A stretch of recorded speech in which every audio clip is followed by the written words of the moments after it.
तो चलिए आज बात करते हैं राजपूताना यानी आज के राजस्थान की उन सामाजिक प्रथाओं और उनके सुधार की जिनकी जड़ें सदियों पुरानी हैं। हम सीधे ऐतिहासिक दस्तावेजों और नोट्स के आधार पर इस लंबे सफर को समझने वाले हैं। ये एक ऐसा सफर है जो अंधकार से शुरू होकर उजाले तक आता है। कैसे सदियों पुरानी मान्यताओं को चुनौती दी गई और उन्हें बदला गया, ये सच में एक बेहद दिलचस्प कहानी है। ऐतिहासिक डेटा का ये अंबार पहली नज़र में थोड़ा भारी लग सकता है, इसलिए इसे आसानी से समझने के लिए हमने पूरी चर्चा को इन 5 स्पष्ट हिस्सों में बांट दिया है। हम शुरुआत करेंगे महिलाओं से जुड़ी प्रथाओं से, फिर शोषणकारी परंपराओं का खात्मा, श्रम और मानव तस्करी, जनजातीय समाज के रस्मों रिवाज और आखिर में धार्मिक अनुष्ठान और शपथ। तो चलिए एक एक करके इन्हें समझते हैं। सबसे पहले आते हैं उन प्रथाओं पर जिन्होंने महिलाओं को सबसे ज्यादा प्रभावित किया। इतिहास उठाकर देखें तो सबसे कठोर नियम महिलाओं के लिए ही थे और इसीलिए शुरुआती कानूनी लड़ाइयां भी इन्हीं को खत्म करने के लिए लड़ी गईं। सती प्रथा की ये समय रेखा सच में हैरान करने वाली है। सोचिए, मध्य प्रदेश के एरन अभिलेख में 510 ईस्वी में इसका पहला जिक्र मिलता है। फिर सीधे 1822 जब राजपूताना की बूंदी रियासत ने इस पर पहली बार रोक लगाई। इसके ठीक बाद 1829 का सती निवारण अधिनियम, जो राजा राम मोहन रॉय और विलियम बेंटिक के प्रयासों का नतीजा था, एक बहुत बड़ा टर्निंग पॉइंट साबित हुआ। लेकिन जो बात सबसे ज्यादा चौंकाती है वो ये है कि इस प्रथा का आखिरी मामला 1987 में राजस्थान के सीकर में रूप कवर के रूप में सामने आया। यानी एक कानून बनने के 150 साल बाद भी सरकार को इसे रोकने के लिए एक और नया सख्त कानून लाना पड़ा। अब सती सिर्फ एक तरह की नहीं होती थी। दरअसल दस्तावेजों में इसके अलग अलग रूप मिलते हैं। एक तो था सहगमन, जिसमें पत्नी को पति की चिता पर बैठना होता था। लेकिन अनुमरण या महासती थोड़ा अलग था। यह तब होता था जब पति की मृत्यु कहीं और हो जाए और पत्नी उनकी किसी निशानी के साथ सती हो जाए। जोधपुर की रूठी रानी उमादे का किस्सा तो सुना ही होगा। उन्होंने 1562 में अपने पति मालदेव की पगड़ी के साथ अनुमरण किया था। और हाँ, एक मां सती प्रथा भी थी, जहां एक मां अपने बेटे की चिता के साथ सती हो जाती थी।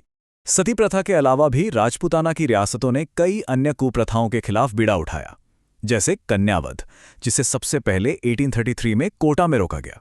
असल में इसके पीछे त्याग प्रथा का बहुत बड़ा हाथ था, जहां शादियों में चारण या भाट मुंह मांगी दक्षिणा मांगते थे, जिसकी वजह से बेटियां बोझ लगने लगी थीं। जोधपुर ने 1841 में इस त्याग प्रथा पर लगाम कसी और फिर 1885 में सर प्रताप की कोशिशों से जोधपुर में ही बाल विवाह पर पहली बार रोक लगी। ये अपने आप में एक बहुत बड़ा कदम था। बाल विवाह के खिलाफ कानून का बनना भी एक लंबा सफर रहा है। इसकी शुरुआत अजमेर के हरविलास शारदा के प्रयासों से हुई, जिनके नाम पर 1929 का मशहूर शारदा एक्ट बना। शुरू में उम्र की सीमा काफी कम थी, लड़कों के लिए 18 और लड़कियों के लिए सिर्फ 14 साल। लेकिन जैसे जैसे समाज आगे बढ़ा, 1978 और फिर 2006 के निषेध अधिनियम आते आते उम्र और सजा दोनों को आज के आधुनिक मानकों के हिसाब से सख्त किया गया। 1 लाख रुपए जुर्माना और 2 साल की जेल। अब आगे बढ़ते हैं, महिलाओं के अधिकारों से थोड़ा आगे देखें तो उस वक्त समाज में कुछ ऐसी कठोर परंपराएं भी थीं जो पूरी तरह क्रूरता और अंधविश्वास पर टिकी थीं। इन्हें तोड़ने के लिए शासकों को सीधा दखल देना पड़ा। इन्हीं में से एक थी डाकण प्रथा। बेसिकली किसी महिला को चुड़ैल या डाकण घोषित करके प्रताड़ित करने का सिलसिला। मेवाड़ वो पहली रियासत थी जिसने 1853 में महाराणा स्वरूप सिंह के दौर में इस पर बैन लगाया। लेकिन जानते हैं सबसे चौंकाने वाली बात क्या है? इस प्रथा की जड़ें इतनी गहरी थीं कि आधुनिक भारत में इसके खिलाफ एक राष्ट्रीय कानून साल 2015 में जाकर पारित हुआ और 2016 में लागू हुआ। मतलब हाल ही की बात है। अंधविश्वास कितनी मजबूती से चिपका रह सकता है, ये इसका एक जीता जागता उदाहरण है। एक और प्रथा थी डावरिया प्रथा।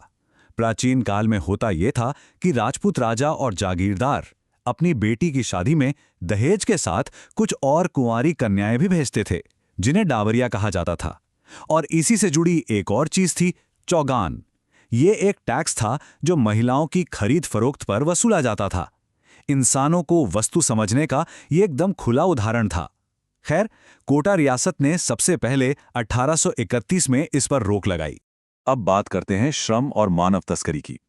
उस दौर में कर्ज, युद्ध और गरीबी की वजह से शोषण और गुलामी का एक पूरा सिस्टम ही बन गया था। शोषण किसी एक रूप में तो था नहीं। युद्धबंदियों को दास बनाकर रखने की प्रथा पर 1832 में कोटा में बैन लगा। महिलाओं के खरीदने बेचने यानी मानव व्यापार पर 1847 में जयपुर ने रोक लगाई। लेकिन जो सबसे आम था वो थी सागड़ी या बंधुआ मजदूरी। सेठ साहूकारों से लिया गया कर्ज जब चुकाया नहीं जाता था तो लोग पीढ़ियों तक बंधक बनकर रह जाते थे। और आज़ादी के सालों बाद 1961 में जाकर इसके लिए सागड़ी निवारण अधिनियम आया। और हां, इन दासों और मजदूरों के लिए अलग अलग शब्द इस्तेमाल होते थे। जैसे जो व्यक्ति कर्ज के बदले जिंदगी भर खेतों में काम करता था उसे हाली कहते थे। जो घरों में नौकर की तरह काम करता उसे चाकर। और महलों के अंदर जो दासियां होती थीं जिन्हें राज परिवार की तरफ से गहने पहनने का विशेष अधिकार मिलता था उन्हें पासवान कहा जाता था। गुलामी के अंदर भी ऊंच नीच का एक अलग ही स्तर बना हुआ था। चलिए थोड़ा शहरी और राजघराने के माहौल से बाहर निकलते हैं। अब आते हैं जनजातीय समुदायों पर, जिनकी अपनी अलग और सच कहा जाए तो बहुत ही अनूठी और स्थानीय जरूरतों के हिसाब से बनी प्रथाएं रही हैं। इन समुदायों में सामाजिक नियम बहुत अलग तरीके से काम करते थे। एक तरफ आम समाज में विधवा विवाह को निषेध माना जाता था, लेकिन जनजातियों में नाता प्रथा के जरिए पुनर्विवाह काफी आम बात थी। गरासिया जनजाति की दापा प्रथा को ही देख लीजिए। इसमें दहेज का उल्टा सिस्टम था। लड़के वाले लड़की के पिता को वधू मूल्य देते थे। भील समुदाय में छेड़ा फाड़ना तलाक का एक बहुत ही व्यवहारिक तरीका था। पर हां, कुछ नियम काफी कठोर भी थे। जैसे सांसी जनजाति में कुकड़ी की रस्म, जो शादी से पहले महिलाओं के लिए एक तरह की चरित्र परीक्षा होती थी। इसी कड़ी में भील जनजाति की मौताना प्रथा अपने आप में बड़ी दिलचस्प है। असल में ये एक ऐसी व्यवस्था थी जहां किसी की अस्वाभाविक मृत्यु होने पर एक आर्थिक हर्जाना मांगा जाता था। इसे आप आपसी विवाद सुलझाने का एक असरदार ट्राइबल तरीका मान सकते हैं, जहां खून खराबा टालने के लिए आर्थिक दंड तय किया जाता। इस इकट्ठा की गई राशि को उनकी बोली में चंदोत्रा कहते थे। दस्तावेजों में एक और बहुत ही सीमित लेकिन विशिष्ट कस्टम का जिक्र मिलता है, चारी प्रथा। यह खास तौर पर टोंक और भीलवाड़ा के खिराड़ क्षेत्र तक सीमित थी। इसमें होता यह था कि परिवार थोड़े से पैसों के लालच में अपनी लड़की का रिश्ता लगातार बदलते रहते थे। जहां से थोड़ा ज्यादा पैसा मिला बस वहीं रिश्ता पक्का। ये लालच से प्रेरित एक काफी अजीब स्थानीय प्रथा थी। आखिर में आते हैं उन प्रथाओं पर जिनका सीधा ताल्लुक धर्म, परम आस्था और वफादारी से था। जब ऐसी गहरी आस्था और आधुनिक कानून का आमना सामना होता है तो क्या होता है, अब उसे देखते हैं। देखिए, स्वेच्छा से यानी अपनी मर्जी से मृत्यु को गले लगाने की यहाँ एक पुरानी परंपरा रही है। साधु संतों द्वारा पानी या जमीन में ली जाने वाली समाधि प्रथा को 1844 में जयपुर के पॉलिटिकल एजेंट जॉन लुडलो ने बैन कर दिया और इसे सीधे आत्महत्या मान लिया गया। दूसरी तरफ जैन धर्म में संथारा या सल्लेखना की प्रथा है, जिसमें उम्र के आखिरी पड़ाव पर अन्न जल त्याग दिया जाता है। अगर आपको याद हो तो ऐतिहासिक तौर पर सम्राट चंद्रगुप्त मौर्य ने भी इसी प्रथा से अपना शरीर त्यागा था। और इस लिस्ट की आखिरी प्रथा है आण प्रथा। ये कोई पूजा पाठ नहीं था, बल्कि मेवाड़ के महाराणा के प्रति पूरी तरह से वफादार रहने की एक बेहद गंभीर कसम थी।